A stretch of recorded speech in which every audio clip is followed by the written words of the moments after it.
Before we start anything, let's think about how we can solve this problem.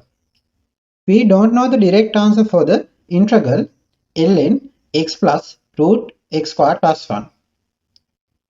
So we can put 1 in front of ln part. Now we have a product. So we can use integration by parts to simplify this integral. But we need to know the differentiation of ln x plus square root x squared plus 1. Differentiation of the ln value we can write as 1 over x plus square root x squared plus 1. Differentiation of the x value equal to 1. Differentiation of the square root x squared plus 1 we can write as in the denominator 2 root x squared plus 1, in the numerator 2x. Now we can cancel out numerator value 2 and denominator value 2. After that we can consider a common denominator root x squared plus 1.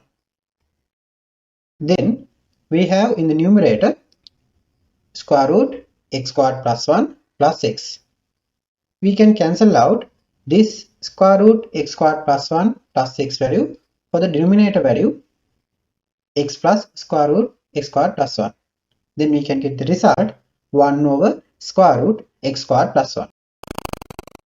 Good. Let's jump into the question. Integral of 1 we can write as x. We can write ln part as it is minus integral x into now differentiation of the ln part.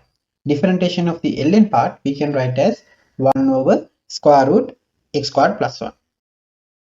Square root value of the denominator we can write as x squared plus 1 to the power of half. After that we can write this term in the numerator as x squared plus 1 to the power of minus half. Integral fx to the power of n into f dash x or differentiation value of the fx is equal to fx to the power of n plus 1 over n plus 1. In this case, x squared plus 1 just like fx minus half just like n. So we need to find differentiation of the x squared plus 1. Differentiation of the x squared plus 1 is equal to 2x. So we can put 2 in the numerator to cancel out that 2 value. We can put another 2 in the denominator. We can bring that denominator 2 value as 1 over 2 outside of the integral.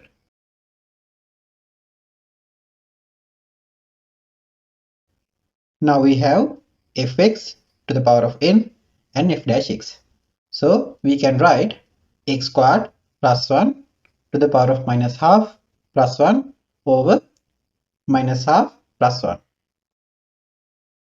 Minus half plus 1 is equal to plus half.